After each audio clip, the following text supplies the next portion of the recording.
Patrice Emery Lumumba, héros national en République démocratique du Congo, mais modèle pour les hommes politiques à travers le monde, est devenu un mythe grâce à sa lutte qu'il a menée pour libérer non seulement le peuple congolais, mais le peuple noir en Afrique. Il est parmi les pères des indépendances africaines et aujourd'hui, il y a des jeunes qui le vénèrent, il y a des jeunes qui le considèrent comme un modèle. Parmi eux, nous avons des jeunes opérateurs culturels, amoureux de la culture. Et nous avons invité sur ce plateau de point de vue pour ce faire, M. Sergent Kabika Bashonga, qui est producteur, réalisateur de cinéma. Bonjour Sergent. Bonjour. Voilà. À côté de lui, il y a Madame Soki Aïssata Moulekia, qui, elle, est productrice, actrice de cinéma. Bonjour, madame. Bonjour. Avec vous, nous allons décortiquer votre film intitulé Pan-Africa, la bête noire, consacré à Lumumba. Mesdames et messieurs, bonjour, bienvenue à Point de vue. Alors, tout de suite, je voudrais que vous me disiez ce que vous savez sur Patrice Emery Lumumba. On commence par madame. Ok, ce que je connais sur Patrice Emery Lumumba, en fait, c'est cette grande image qui représente non seulement au niveau de notre patrie, la RDC, mais au niveau de l'Afrique et pourquoi pas au niveau du monde. Pour moi, Patrice Emery Lumumba, c'est plus qu'un personnage, c'est plus que un individu, mais c'est vraiment un patrimoine culturel, un patrimoine du savoir, mais aussi un guide, un leader qui nous a légué un héritage de l'autodétermination. Et ce qui je retiens surtout de lui, c'est surtout cette autodétermination, dire que nous devons être indépendants et souverains. C'est ce que je peux dire de notre grand héros, Patrice Emery Lumumba. Voilà, alors sergent. Voilà, que savez-vous de Lumumba? Ouais, elle a appelé Lumumba héros, mais moi je l'appelle Saint Lumumba. Je préfère ces termes-là. Voilà. Déjà, c'est un grand plaisir pour moi d'intervenir pour la première fois à la radio-télévision, la RTNC Kin. La RTNC, voilà, c'est pour moi la première fois. Donc comprenez que moi je suis vraiment déjà excité là parce que c'était mon rêve. C'était mon rêve d'intervenir comme ça dans un cadre cinématographique et parler de cinéma, parler de Lumumba dans ce sens-là. Je remercie beaucoup nos ancêtres. Et quand je parle de nos ancêtres, je parle de Lumumba, je parle de Mzee Kabila. Je verse même de l'eau par terre et je les vénère en disant que voilà, donc eux ils sont des modèles que nous, Congolais, normalement, on devrait suivre dans ce sens-là. Et donc, Lumumba, pour moi, il est aujourd'hui un figure mythique pour moi. Il constitue d'ailleurs même la lignée motrice même de ma façon de faire le film. Parce que j'ai parlé de Lumumba dans mon 6e film Pan-Africa, réécrire les Nous allons parler du film. Oui. Et après, Lumumba, il est devenu pour moi un super-héros. Donc quelqu'un qui vit maintenant encore, qui est revenu pour essayer encore de nous montrer le modèle ou la voie par laquelle nous devons passer pour essayer de réinventer l'image de notre pays, la grandeur de l'histoire de notre pays. Voilà, c'est un peu ça. Alors, chers téléspectateurs, je dois vous informer que Sergent Kabika et Soki Aïssata Moulekia sont des Congolais, mais qui n'habitent pas la capitale Kinshasa. Eux, ils habitent Goma, qui est le chef-lieu de la province du Nord Kivu. Nous, comme je vous l'avais dit, nous allons donc décortiquer leur film Pan-Africa, la bête noire, consacré au héros national, Patrice Emery Lumumba. Tout de suite, voici un premier extrait que nous tirons de la bande-annonce de ce film.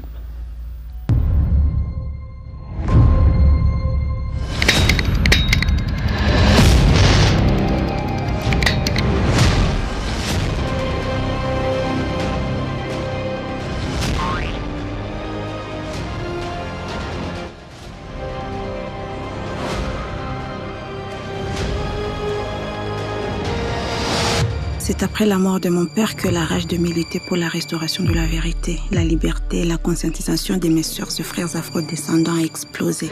Oui, mes frères. Voilà pourquoi nous devons mener une révolution. C'est tardivement que je viens me rendre compte que cette société est une couverture au cœur du trafic de minerais et de la guerre d'État cessée au profit de l'Occident.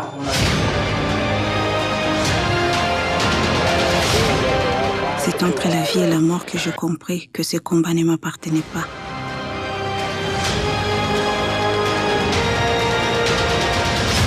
Mais plutôt à Panafrica, la bête noire.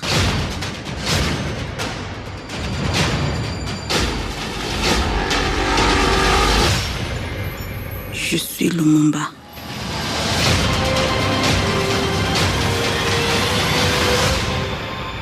Une guerrière, une militante de la Renaissance africaine, une révoltée. L'Afrique ne nous pardonnera jamais si nous n'agissons pas aujourd'hui. Nous devons remettre tout en cause. Tout ce que nous avons hérité de la colonisation. Tout.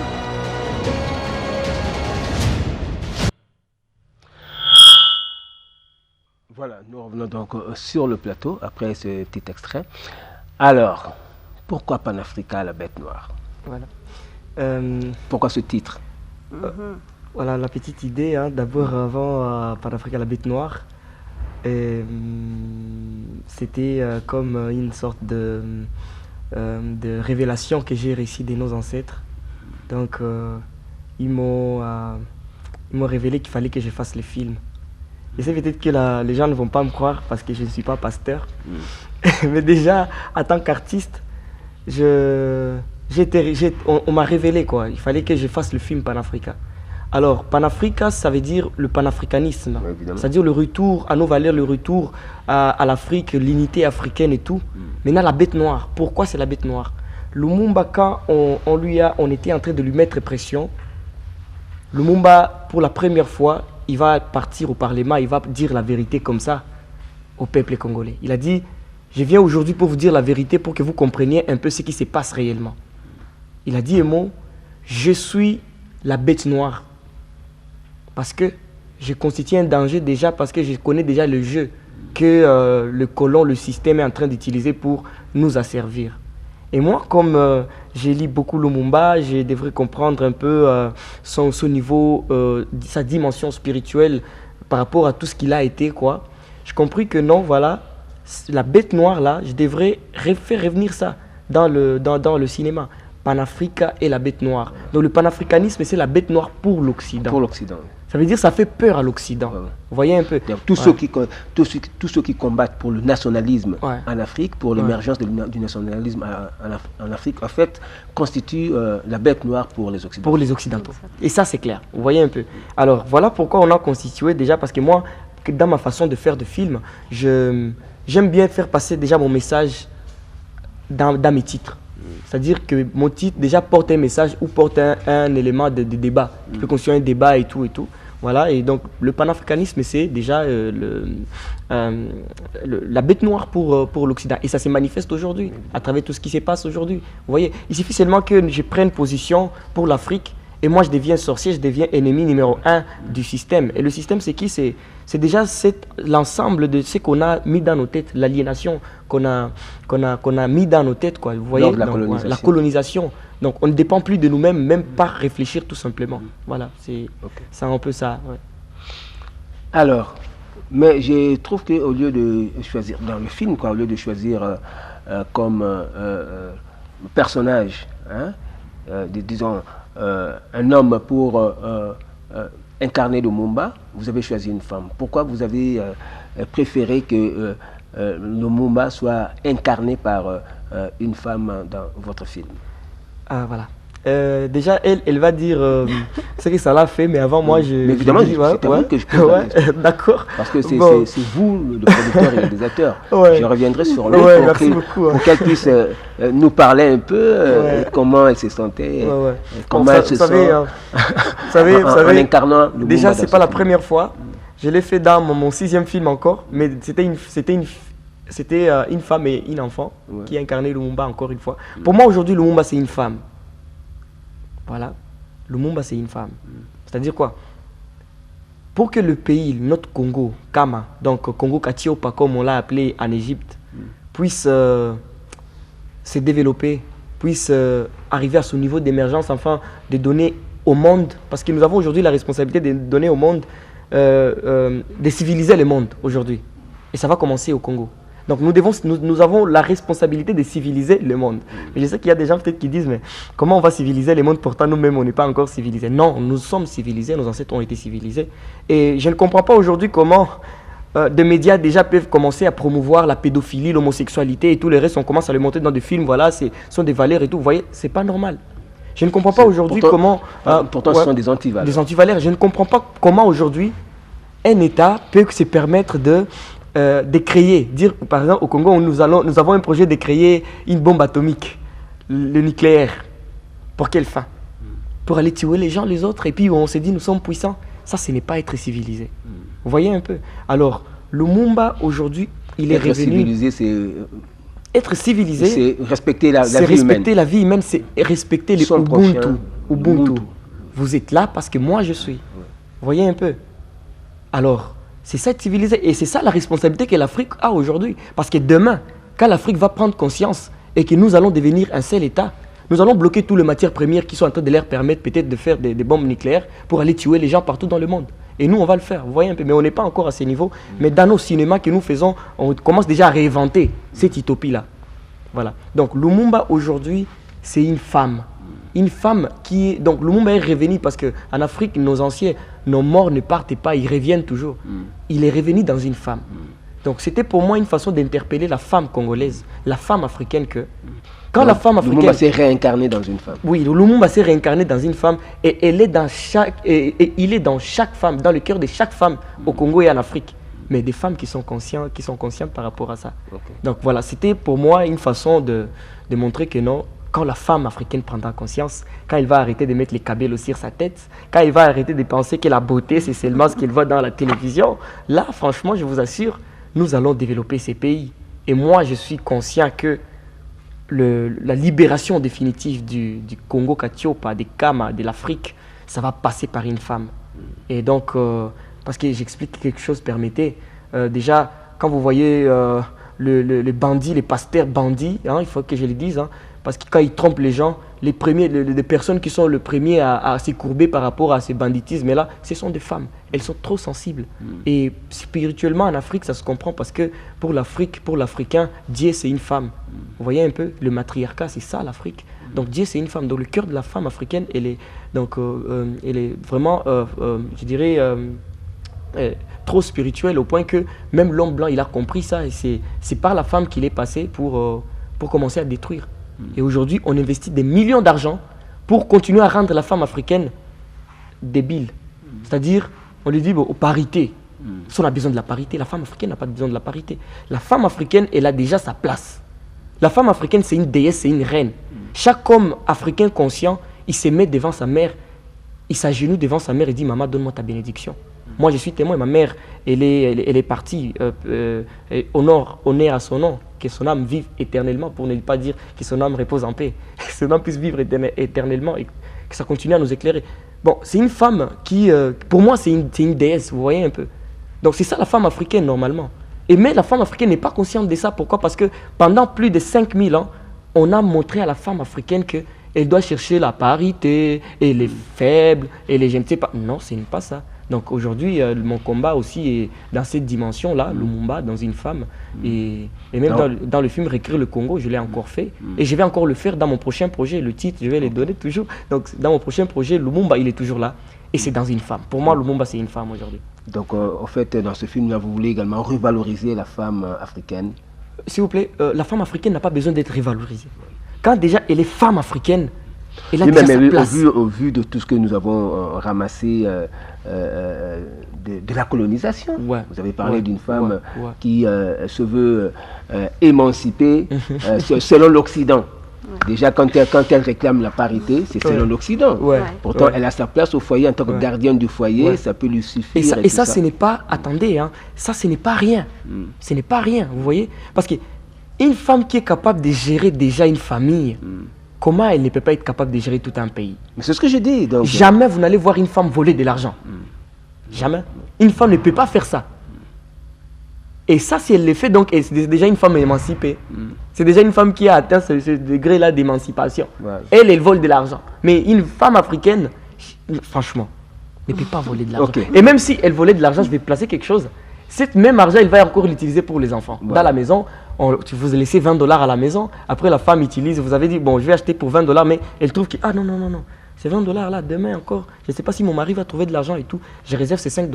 Encore les $5 là, il l'utilise encore quand elle va préparer à manger. Ouais. Voilà. Ça va. Ça, ouais. En fait, elle ne vole pas, mais elle économise. Elle économise. Voilà. Ouais, c'est pas comme les hommes en fait. Ouais, les hommes et nos politiciens aujourd'hui sont devenus des voleurs. Des millions d'argent, vous voyez. Et puis en RDC, quand on parle de vol, ce ne sont pas des rien, hein, c'est des millions d'argent. Des détournements, des millions, hein, d'accord. Okay. Ouais, c'est ça. Mais ce n'est pas seulement en RDC, hein. Non, on peut pas beaucoup de pays à travers le monde. C'est pas seulement en RDC, c'est dans beaucoup de pays dans le monde comme ça. Mais je préfère vraiment que nos politiciens comprennent que cet argent qui même dans des pays dits de vieille démocratie, hein, il y a des scandales financiers comme ça de la part de certains hommes politiques. Ce sont eux qui sont extrêmement voleurs. Mais oui, ils sont des premiers voleurs. Mais après, nous, on s'est dit, mais c'est pas notre modèle. Vous savez, la politique, le paradigme. Nous ne devons pas accepter ça. C'est pas notre modèle à nous. Vous savez, s'il vous plaît, permettez s'il vous plaît. Allez-y. J'étais à l'hôtel du Fleuve. J'étais reçu par... Ne monopolisez pas la parole parce que... Oui, d'accord. J'étais avec le chef coutumier. Des chefs coutumiers qui avaient rendez-vous avec le Premier ministre. Et moi, je me suis étonné de voir le chef coutumier. On les a laissés dehors comme ça, sous le soleil. Vous savez ce que ça veut dire?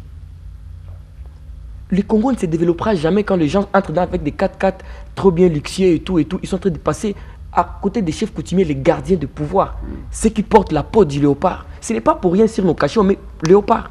Mais il faut être initié pour comprendre le léopard, ça veut dire quoi? Maintenant, vous passez, vous vitres fumées, les chefs coutumiers sont là, vous ne les recevez pas. Après, vous voulez que le pays puisse se développer. Jamais ça se développera.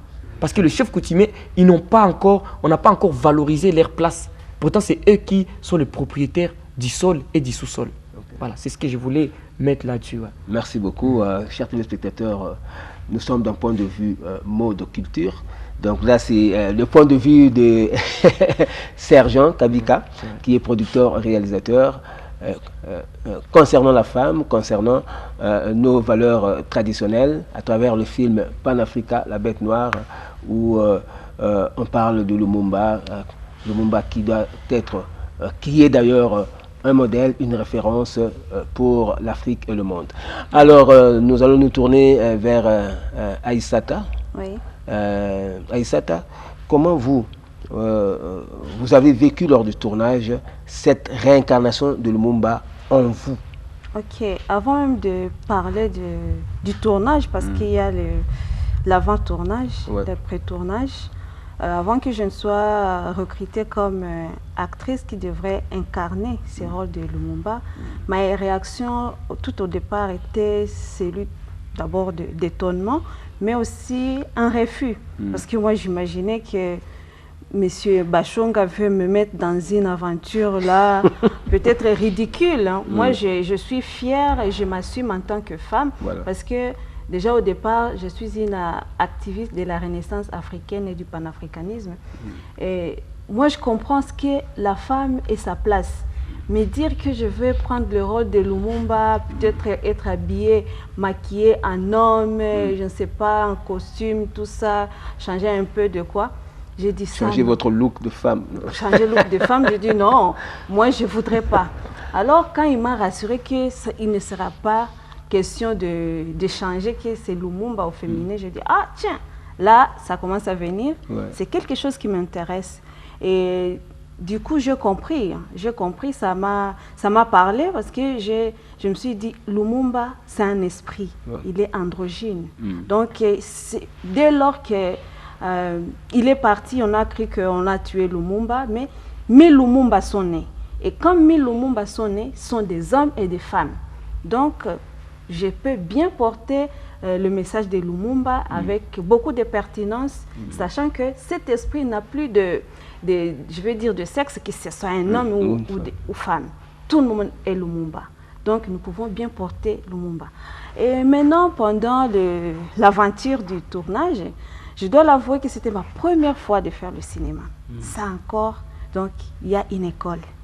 Je devrais apprendre le monde cinématographique, ce que ça fait, donc s'imprégner du script, le script, rendre le script selon la volonté, selon les désirs, la ligne du réalisateur, tout ça. D'abord, le script, c'était un script qui me fascinait personnellement, d'autant plus que le message, bien qu'un message très osé, parce que ceux qui vont venir à l'avant-première vont le constater, le message est très osé, c'est choquant par rapport à certaines sensibilités, je veux dire les sensibilités de ceux-là qui ne sont pas encore éveillés aux enjeux, à la géopolitique qui nous gouverne par rapport à la politique étrangère, par rapport à l'oligarchie, donc à l'impérialisme. Pour eux, c'est vraiment quelque chose qui vient bousculer. Et moi, là, c'est un message qui m'a rangé en tant qu'activiste de la Renaissance africaine et du panafricanisme. Mais techniquement, j'avais beaucoup de choses à apprendre comme première expérience et je pense que je m'en étais bien sortie. Hein? Avec brio, les gens vont apprécier d'eux-mêmes, mais sinon, je vais dire que c'était une expérience magnifique et je suis prête à pouvoir la répéter. Oui, je peux répéter encore une fois cette même belle expérience, mais que ce soit toujours dans le même registre. Moi, je ne me vois pas assumer un autre rôle qui compromet le panafricanisme ou bien la Renaissance africaine, les valeurs africaines. Là, en tout cas, réalisateur ou je ne sais pas, producteur, vous êtes quelque part, peut-être vous êtes en train de me suivre. Là, je ne suis pas à prendre. Là, je ne suis pas à prendre. Mais si vous êtes dans la logique de la lutte, de la libération de l'Afrique, de la désaliénation de nos frères et sœurs, en tout cas, nous sommes ensemble, nous continuons la lutte ensemble. Ok. Alors maintenant, donc, vous épousez le point de vue de Sergent, qui pense que la femme africaine ne doit pas réclamer la parité comme la femme occidentale. Donc la place de la femme africaine est au foyer en tant que gardienne du foyer, gardienne de la société. Oui, s'il vous plaît, il y a quelque chose. Moi, je vais dire que... Vous allez réagir après. Je veux dire que par rapport à la femme, je suis tout à fait d'accord dans le sens où la femme, oui, la femme africaine n'a pas à réclamer comme la femme occidentale. D'autant plus que déjà quand il y a les comme, il y a le mimétisme. On ne sait pas pourquoi est-ce qu'on le fait.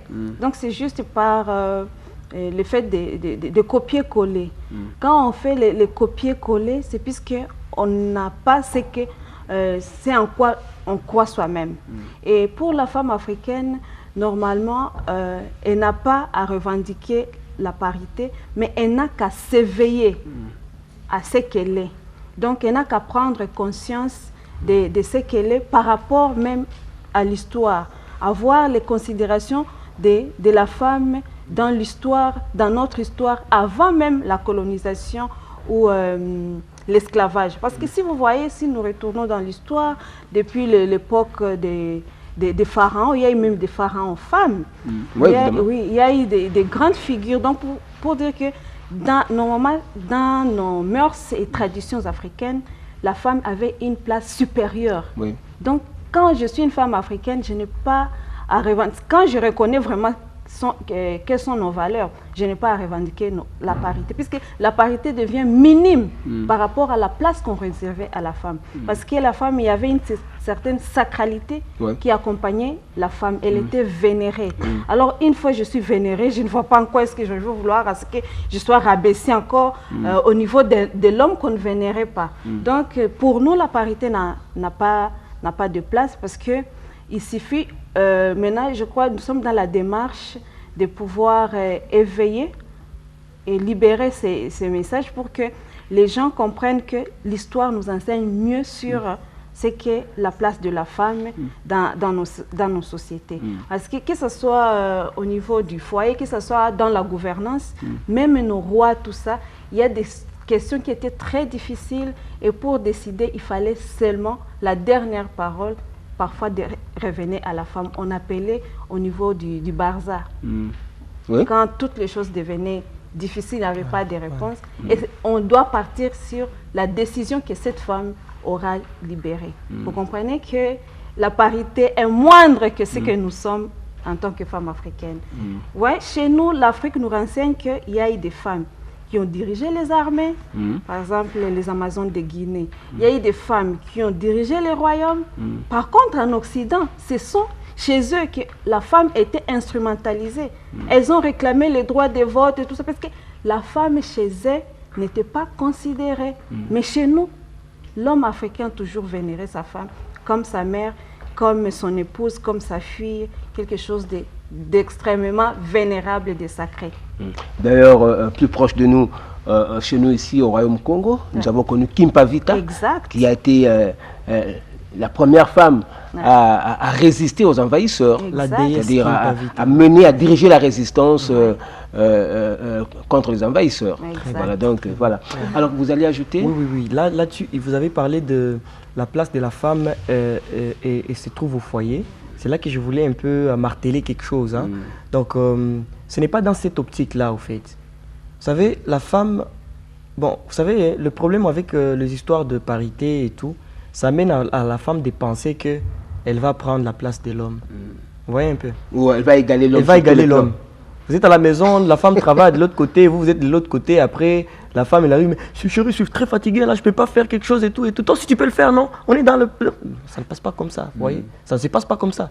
Donc, la femme, vous voyez qu'elle a la capacité de travailler partout. Voilà. Donc, il faut qu'on lui reconnaisse ça, en fait. Oui. Cette capacité-là de faire aussi ce que l'homme peut faire. Oui, c'est ça, même plus que ça. Elle ne fait pas faire ce que l'homme peut faire. Mais elle fait deux fois plus bon ce que l'homme fait. Voilà.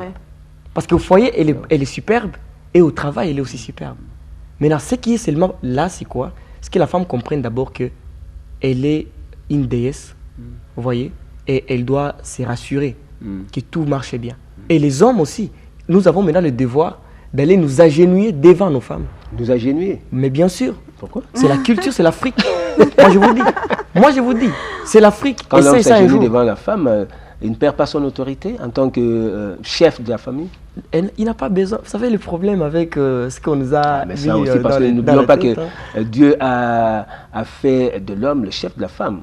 Ça, tu ne me contrediras pas, Issata. Pardon. Non, il faut qu'on... Quand on parle de l'homme, bon, ça dépend... Du paradigme, bien sûr. Le paradigme et l'imaginaire de Dieu. Nous, l'Occident nous a toujours présenté un homme masculinisé. Que ce soit Dieu le Père, c'est un homme. Dieu le Fils, c'est un homme. Le Saint-Esprit, c'est un homme. Là, c'est quand nous parlons de l'homme en général. Oui, donc déjà, le divin, si c'est la référence, c'est déjà un Dieu qui est un homme et on est dans le paradigme occidental. On s'est dit l'autorité, donc c'est... Même les anges, on les imagine comme des hommes. Même s'ils n'ont pas de sexe, mais on les imagine comme ça. Vous voyez comment l'Occident essaie de faire quoi? De marginaliser la femme jusqu'au point que la femme n'a vraiment pas... Ce n'est pas notre débat aujourd'hui. Nous, on réfléchit autour du film Pan-Africa, La Bête Noire. Évidemment, comme vous l'avez dit, donc dans ce film-là, vous avez mis en valeur le combat de Lumumba pour la libération non seulement du Congolais, mais également de l'Africain. Parce que ne l'oublions pas, je dois toujours le répéter, Lumumba figure parmi les pères des indépendances africaines. Alors là-dedans, puisque vous avez donné ce rôle-là de Lumumba à une femme, parce que selon vous, Lumumba aujourd'hui est un esprit. Ouais. Donc cet esprit-là peut se réincarner dans n'importe quel être, Il s'est déjà qu'il soit réincarné. masculin ou féminin. Ouais. Vous avez préféré que dans votre film, l'esprit de Lumumba se réincarne en une femme, et vous avez choisi donc Aïssata qui a joué ce rôle-là dans le film. Nous allons suivre un deuxième extrait.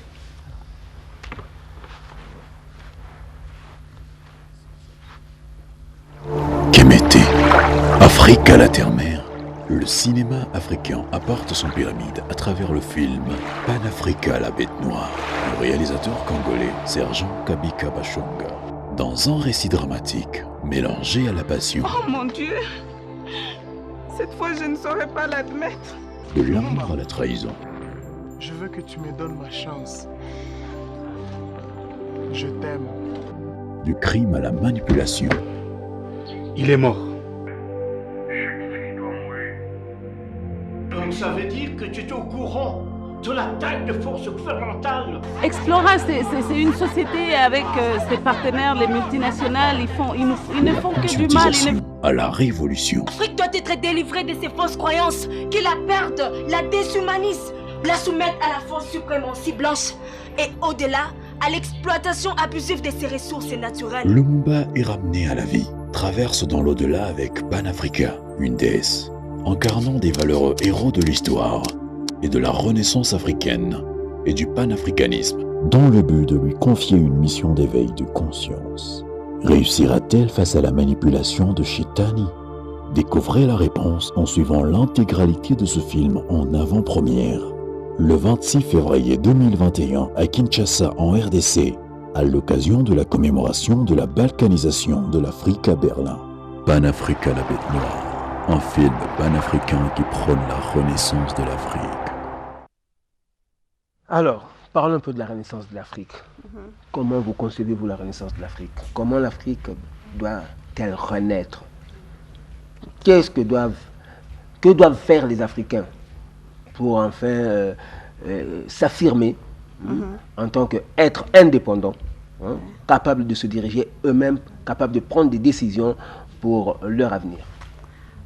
Voilà, merci beaucoup. En fait, la renaissance de l'Afrique, c'est un sujet qui est vraiment sensible, qui est très sensible d'ailleurs par rapport même au panafricanisme, parce que c'est des concepts qui sont différents. D'où on sait que le panafricanisme, c'est beaucoup plus politique, l'unité africaine.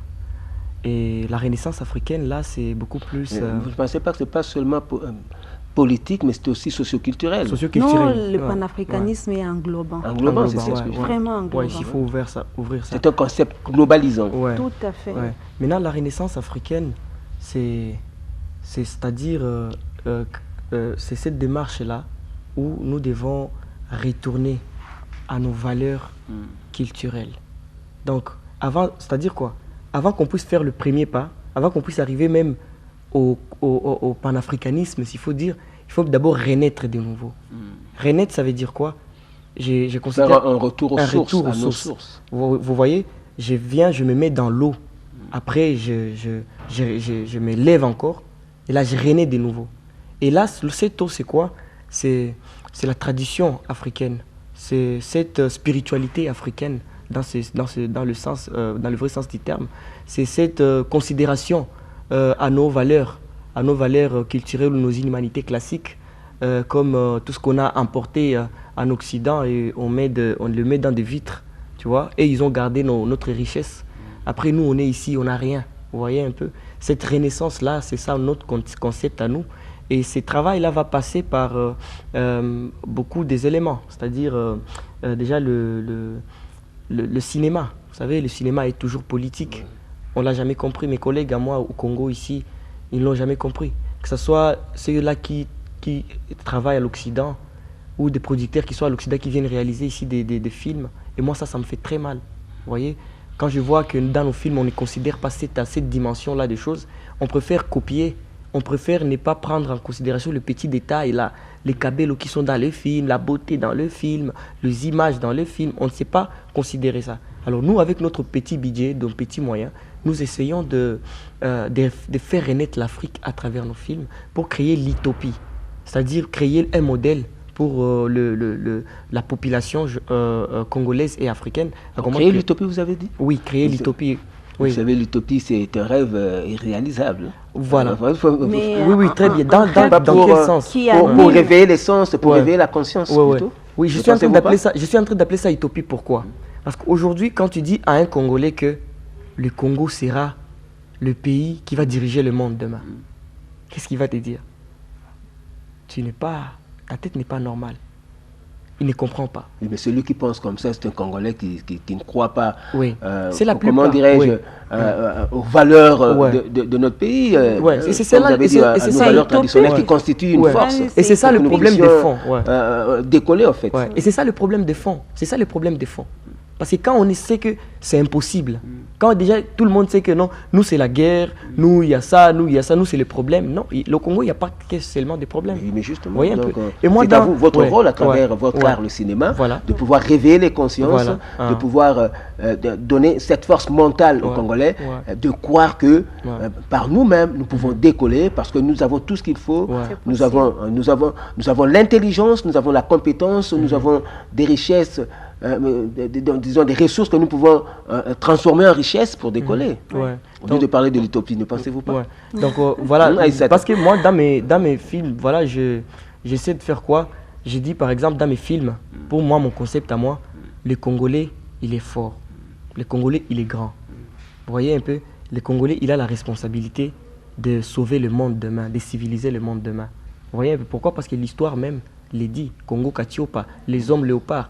Donc, le tribu des hommes léopards. Comme il y a des tribus des hommes...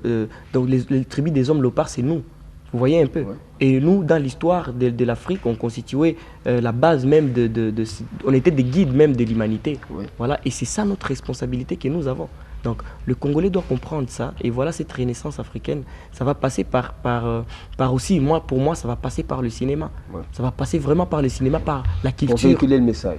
Pour véhiculer le message, il faut écrire des livres, faire des émissions. Et la télévision, il faut promouvoir aussi les artistes qui sont dans ces démarches-là pour essayer un peu de voir comment nous allons sauver l'humanité. Pourquoi? Parce que l'éveil de la conscience doit passer par la culture. Tout à fait. La oui, culture Aïssata, vous avez la parole. La renaissance. Oui, la renaissance. Comment l'Afrique doit-elle renaître? L'Afrique elle doit renaître au travers de ses fils et filles. Et cette renaissance, c'est vraiment le socle, le fondement de tout ce qu'on peut vouloir comme intérêt commun entre Africains. Quand je pense au panafricanisme, donc l'unité de tous les Africains, servir les intérêts africains ou bien mettre les intérêts africains au centre de nos préoccupations pour nous élever en tant que nation avec une certaine volonté de puissance dans cette, je veux dire, dans les concerts des rapports de force entre l'Occident et les autres parce que nous sommes aujourd'hui dans le monde où il y a les rapports nord-sud, tout ça. Et je veux dire, dans ces concerts même de la globalisation, mondialisation dont on parle, je trouve qu'il y a un danger de disparaître si jamais on n'existe pas. Et ne pas exister, c'est rester constamment à passer sa vie sous procuration, en vivant dans un certain mimétisme. Donc, en acceptant que l'autre puisse être et que moi, je disparaisse. Et c'est dans, je veux dire, dans cette dynamique que la Renaissance a toute sa place. Aujourd'hui, nous sommes en train de marteler là-dessus en insistant sur l'importance de la connaissance de nos valeurs, de notre histoire. C'est très important parce que vous allez comprendre que dans beaucoup de nos manuels, l'histoire a été biaisée ou bien orientée selon la volonté même de l'impérialiste. Il a voulu à ce que les Africains qui ont acquis l'indépendance puissent continuer à rester dans, je veux dire, dans cette obscurité par rapport à la réalité des choses, en les guidant selon une certaine histoire qui est falsifiée. Vous voyez par exemple Lumumba. Lumumba est beaucoup plus même parlé ou écouté ailleurs que chez nous même au Congo. Vous voyez, ce n'est pas gratuit tout ça. C'est pas gratuit. Non, il y a une intention derrière tout ça. Mais nous, on s'est dit, nous savons déjà là où il faut toucher.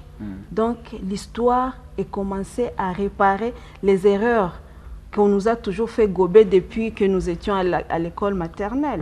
Comme par exemple, on dit que c'est Diego Cao qui a découvert l'embouchure. L'école primaire, oui. Comment est-ce que nous, on a été toujours là à l'embouchure, mais que ce soit Diego Cao qui vienne découvrir. Voyez, on n'existait pas. Et ça, c'est dans beaucoup de choses. Alors, nous, c'est à notre responsabilité, en tant qu'Africains. Personne ne viendra à ce que, donc nous aider à ce que nous renaissions de nos valeurs. Personne. Parce qu'ils ont intérêt à ce qu'eux puissent rester et gagner le terrain. Bon, désormais, la mondialisation sera à ce qu'à un moment donné, vous allez voir tous les Africains, des petits, peut-être Italiens, Français, là. Mais quand on cherchera où est l'Afrique, on va manquer où est l'Afrique. Les Indiens, ils ont disparu. Parce que on a négligé ou bien on n'a pas pu apprécier. Pourtant, moi je me dis originellement, c'est nous qui avons vraiment l'original. Mais évidemment. Nous avons l'original. Que ce soit en termes de beauté, que ce soit en termes de la diététique, même notre nourriture. Vous voyez, ce qui me... Même en termes de puissance. Même en termes de nous puissance. Avons eu, avant l'arrivée des colons, nous avons eu de grands royaumes ici, de grands empires. Et puis stable. Avec une certaine stabilité des années. En ce qui concerne la construction des grands édifices, nous avons les pyramides, en Égypte et tout ça. Et puis, il y a eu des maisons à plusieurs étages de l'Empire Songhai au Mali. Vous comprenez donc, c'est-à-dire que jusqu'aujourd'hui. Et ça sont des valeurs, ce sont des choses que nous devons apprendre aux enfants, à nos enfants, à nos petits-enfants. Voilà. C'est un effort à faire, mais pour le faire, il faut la volonté politique et la volonté culturelle. Parce que les politiques doivent comment allumer ses batteries dans ce sens-là, que ce soit au niveau des lois, que ce soit au niveau de notre cadre éducatif. Qu'est-ce qu'on donne à nos enfants? C'est toujours l'UNESCO qui est producteur, souvent des programmes, je ne sais pas, des manuels, tout ça, mais c'est orienté. Il y a toujours une certaine ligne éditoriale, comme dans tous les médias. Mais évidemment, la ligne éditoriale, c'est que l'homme blanc est supérieur à l'homme noir. Voilà, et c'est ce qu'on fait toujours croire. Et vous allez voir que nous perdons notre identité, nous perdons notre fierté, et ça dans les moindres détails au quotidien. Que ce soit face à ce que je dois manger, je suis complexée par rapport à ce que je mange. Je trouve que le shawarma est mieux que le safou, le shawarma est mieux que, je ne sais pas, notre boule nationale. Et au fur et à mesure qu'on grandit comme ça, les enfants... On doit utiliser ses mains pour manger à table, on doit utiliser les couverts et tout ça, la fourchette, le couteau, la cuillère. Ils grandissent déjà avec la culture. Ce complexe-là. Oui, et la culture d'ailleurs, d'autant plus que même quand un enfant... tu es encore petit, tu ne sais pas admirer la beauté de ta mère parce que dans tes mains, tu as une poupée d'une femme occidentale. Et déjà, tu grandis, tu dis non, maman, il faut que j'ai des cheveux lisses. Tu ne sais pas admirer que ta maman est la première belle, elle est la femme la plus belle du monde, mais déjà, ton imaginaire est orienté vers cette poupée-là, blanche. Et les enfants grandissent déjà complexés. Il suffit que la fillette et je ne sais pas sa collègue qui vient de l'Occident, une blanche, c'est fini. Elle devient une admiratrice. Et surtout qu'on lui a dit que même Dieu, il est blanc. C'est fini. La petite elle trouve qu'il y a il y a un petit Dieu qui est à côté de lui. Donc c'est vraiment la renaissance africaine, c'est un travail à faire de longue haleine, un travail mais qui se veut un travail tous azimuts, où tout le monde doit mettre sa main, que ce soit au niveau politique, culturel, économique, surtout économique. Nous devons arriver à nous prendre en charge, à produire localement et à consommer localement. Voilà. Merci beaucoup. Alors, nous sommes arrivés à la fin du temps qui nous a été imparti. Pan-Afrique à la bête noire sera diffusé, projeté en avant-première ce vendredi, je crois, à l'Académie des Beaux-Arts. Exact. L'Académie des Beaux-Arts, c'est vendredi. Rendez-vous déjà aux cinéphiles, aux amoureux du cinéma. Bien sûr. Voilà, donc Académie des Beaux-Arts, c'est vendredi.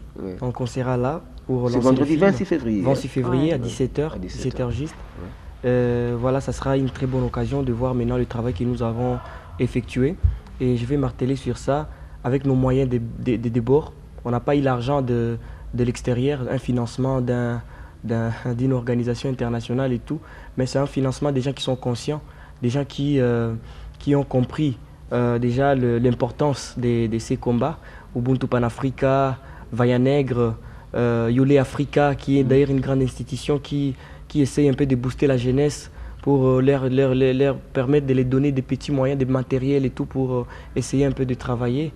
Il y a Jambo Africa, en tout cas ils sont nombreux, hein, je ne saurais pas citer tout le monde, mais c'est grâce à eux que nous avons produit ce travail d'un film long métrage de 1h25 minutes, 1h25 minutes, un film qui essaie un peu de retracer vraiment cette guerre-là dans laquelle nous sommes plongés aujourd'hui, parce que nous sommes en guerre. Et pour moi, cette guerre-là n'est pas une guerre de bombes atomiques, n'est pas une guerre des armes à feu, ce n'est pas ça. C'est une guerre de l'image.